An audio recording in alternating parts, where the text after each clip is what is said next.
Ravens, not a great year. They're known to be dominant in the trenches. They were not. And I know, yes, if you go and upgrade, that makes sense. But for you, where do you think is one of the biggest spots that they need to focus on going into next year? First of all, the number one thing they did is they got a really good offensive line coach. Like Ledford is incredible. He came from Atlanta. They were good for so many years in Atlanta.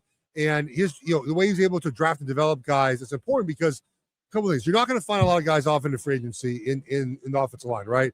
You might find guys via trade, like the Bears traded for 2 of their 3 upgrades they had this year, right? They were able to get dominant center, but they traded for guys. So the ability to draft and develop is hugely important because that's a position where that's a way to save money on your team, first of all. But again, you're not a lot of premium offensive linemen just do not hit free agency, right? Like why would they? Teams going to re-sign them.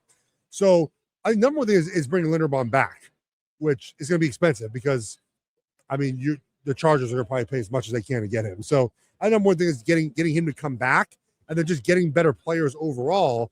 But Ledford, again, did an incredible job of drafting and developing the players into making the Falcons offensive line really good. So what's it for baseball? You can say it's slumps.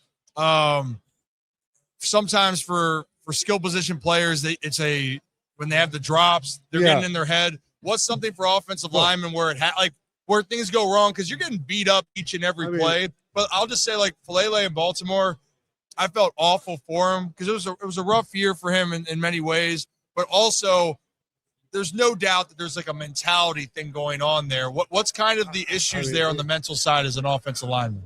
I mean, it's a hard position. You are always uncomfortable just because starting from your stance. This is an uncomfortable position to be in.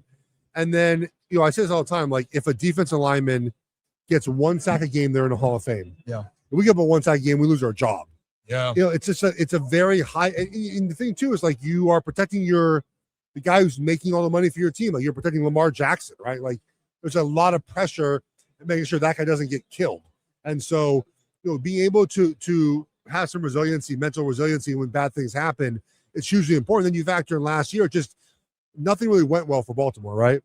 And so the injuries were playing a big part of that, obviously, early in the season.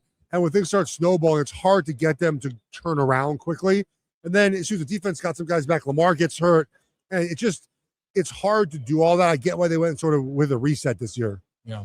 Well, and then they're resetting everywhere. And then Declan Doyle comes in from the Bears. That's a pretty bold hire. So for a young non-play caller to get the keys to Lamar Jackson. It's a bold decision. But so would you say Ben Johnson's run schemes are fantastic? So do you think Declan Doyle, and in theory here is he's got good run schemes, going to set up the more creativity, but I do understand when you're not an NFL play caller yet and you have it, that's the worry, but also could it be looked at, well, you do have Lamar, so he can help you get through maybe some of these growing pains. Well, so here's what I think that Baltimore is, and I like what they're doing just schematically. What I think is going to happen to you mentioned about Ben Johnson's style offense is that the offense for so many years revolved around Lamar's ability to run the football, right? Yeah. And we saw last year, even there was talk about, let's keep Tyler Huntley in the game because Lamar can't run the ball. The offense doesn't function as well. I think you have to take that out of the offense now. The offense has to be built traditionally. If you want to supplement a little bit with Lamar's legs, go ahead. But this hire, to me, signals moving away from sort of the RPO, the run zone read game, and more traditional offense. We use his legs on third down situations. So I like that philosophy better than using Lamar's legs so much. Yeah. Well, he's going to get older as well. Correct. And as he ages, that burst and speed might not be the same that it was when he was coming into the league. You want to avoid the less time the quarterback gets hit, the less likely they are to be hurt. Longevity. And the Ravens, I've had a lot of people say, if Lamar's on the field, you got a chance to win. Absolutely, you do. That's the biggest thing. Hey, on another note, on a lighter note with this, not football related. Yeah. But say you're trying to decompress a little bit. Yeah. Or say it seems like you got to get ready to go do work the rest of the day. Ooh. Say you're in your car, you're by yourself, Yeah. you can turn the volume up to one song. What are you pumping through the speakers? Probably. So my music has changed over the years, but I mean, All Eyes on Me would be a good one I could live with that one all day. But I've gone into like electric dance music a lot. last like 7 years. You're an EDM. Do you go back to the old EDM though? It depends on the mood I'm in.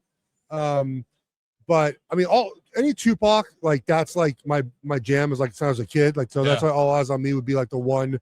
Like I ended with my workout music like before a game. Ended with All Eyes on Me was like the final song. So like it was a bunch of EDM, and then like boom, All Eyes on Me. And so that would be the choice that I have. Even like I'm on an airplane flying, I need to sleep. I just put on Tupac. I fall asleep to it. Like it's like I'm just used to. Like, it's listening to it forever. It's your lullaby. I've been listening to my first album I had as a kid. My buddy gave me a CDRW with 7 Pac albums on it. Those are those rewritable discs. I could pull it off that and like create my own CD essentially. So I've been listening to West Coast hip hop my entire life. But EDM now. I don't even know the names of the songs I listen to. I just put on like Pandora, like I mean, you could like EDM hits. Do you like, not? So so you don't have like any like I haven't Taylor Swift rock through there. No, I have young kids. Like my daughter likes Taylor. We listen to Taylor Swift. Yeah, absolutely. Yeah. When her album first came out, a couple months ago, we had like it took us 3 songs to get to school. Yeah. So it was like Ophelia, and then what were the other ones? Elizabeth Taylor. And the other one, the other big one. And there was those three. We just were able to hit all 3 of them like on the way to school. Damn. Well, I don't know what EDM song I would choose. I haven't downloaded a ton recently. But yeah, I mean, my wife and I go to concerts. It's a lot of fun. I grew up with that house music in 2010, 12. Because Geoff, last question, getting out of here. How old do you think I am? I mean, I would guess. Well, so we're probably close to the same age, I think. Well, and that would be 39. Are you? Geoff, it's good to see him. It's good to see him. I'm 32. Well, that's close enough. No, it's not. We're in the 30s. What do you mean? Okay, we're in the 30s, but that's a 7-year gap here. That's not that big of a difference when you're getting older. Okay, when I've been called, Stokely called me 52. Torrey Smith laughed. Around the same age. That's close. Okay, I appreciate. Okay, I'll take that. I was trying to just backdate like. I was trying to figure out like how. So you were born in what? In 90? I'm a 93 baby. I'm a 90s baby. I was born in 86. I mean, it's not that big of a difference. Okay. All right, fair enough. Yeah. All right. You know what? I forgive you. This one time. Wait, Stokely called you 50? Yeah, Stokely. Brandon Stokely called me 50. And I said, buddy. Yeah. I mean, we all. It's fine. I don't know. I don't really give a shit. I don't look at your hair and be like, I'm 50. Thanks. I mean, well, if you seen a Ripken hairline, I just so like. I mean, just the thing about it too is like he said 50. That means you're. I mean, how old's your dad? That's the thing. Like, well, that's the thing is people call me my dad's brother, and it hurts my soul. No so way. you didn't do that. Yeah, it hurt my soul. They call you his brother? Yeah, I was with your brother the other day. I'm like, I don't have a brother. Wow. Jeez. At all. Well, hey, Geoff, I appreciate it. Yeah. Go put some EDM on. If you need Elizabeth Taylor to get you through to Sirius XM, just know I believe in you. You're going to rock it. Yeah, you're going to crush it. Appreciate you, man. Thank you. Thank you. Thanks for taking a little time.